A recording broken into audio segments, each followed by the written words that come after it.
আল্লাহ যা আছে তা আলহামদুলিল্লাহ।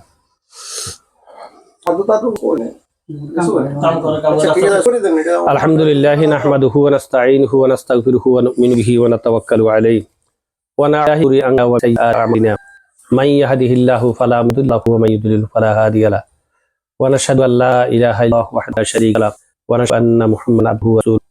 আম্মা বা'দু ফাআউযু বিল্লাহি মিনাশ শাইতানির রাজীম। বিসমিল্লাহির রাহমানির রাহিম। ইন্নাস সালাতা তানহা আনিল ফাহশাই ওয়াল মুনকার ওয়া লাযিকরুল্লাহি আকবার ওয়াল্লাহু ইয়া'লামু মা তাসনাউন। وقال رسول الله صلى الله عليه وسلم من بنى لله مسجدا بنى الله له بيتا في الجنة أو كما قال النبي عليه الصلاة والسلام। আলহামদুলিল্লাহ, আল্লাহ পাকের দরবারে লাখো কোটি শুকরিয়া আদায় করতেছি। আল্লাহ পাকের মহান ঘর, খুব খুশি হইলাম দেখি একটা ইবাদতখানা তৈরি হয়েছে যে মানুষের যাতায়াত হতে অনেক সময় একটা মসজিদ তালাশ করে। আমার এলাকায় একবার আসরের নামাজের সময় হয়েছে, কোথা থেকে আসতেছি কিন্তু হাঁটতে আমি মসজিদ পাই নাই। শেষ পর্যন্ত এমন টাইমে নামাজ আদায় করছি যাই, নামাজ মাগরিব টাইমে গেছে বই, যেহেতু অন্তত 1 কিলোমিটার হাঁটছি কিন্তু আমি মসজিদ পাইনি নামাজ আদায় করার জন্য।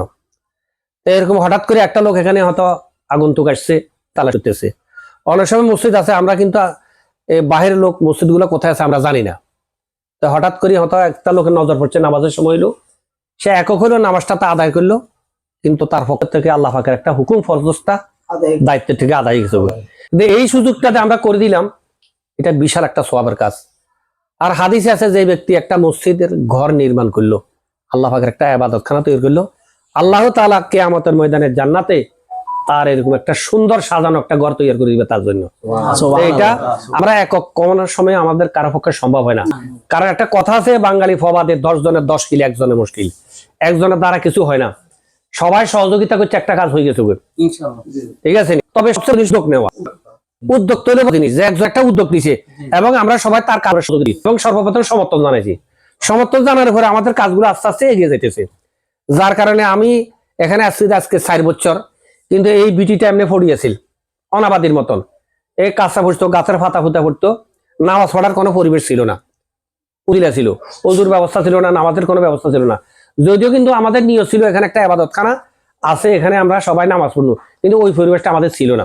তা আলহামদুলিল্লাহ এই পরিবেশটা আজকে কায়েম হয়ে গেছে ইনশাআল্লাহ। এই জন্য আমরা সবার জন্য এটা দোয়া করবো যেন, এবং যারা এখানে যাতায়াতে নামাজ পড়বে তাদের একটা অংশ সওয়াব আমাদের আমলনামা আল্লাহ পাক দান করবে, বুঝাইছেন।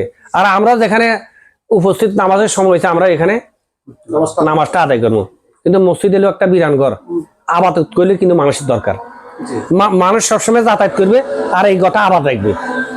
যেরকম মানুষের ঘরের ভিতরে একটা ঘর বান্ধি আমরা তালা বন্ধ করি, দীর্ঘদিন কয়েক বছরের জন্য চলে করলাম, কিন্তু ওই সমস্ত ঘরের ভিতরে শয়তানে দেয়া দানবে ভূতপ্রেত নিয়ে বাসা বাঁধে। হঠাৎ করে যখন নাকি আসে তো মানুষের ভিতরে একটা ভয় ভয় কাজ করে, যেহেতু দীর্ঘদিনে ঘরটা কি ছিল না, আবাদ ছিল না। ঠিক মসজিদগুলো এরকম, আমরা যদি সবসময় এখানে না আসি, যাতায়াত না করি, এই ঘরের ভিতরে আল্লাহ পাকের সিজদা না করি, তাহলে ঘরটা বিরানা হিসেবে পড়ে দেবো। কিন্তু একটা প্রতিষ্ঠান করা বড় জিনিস নয়, এটা রক্ষা করা হলে বড় জিনিস। তা আমরা সবসময়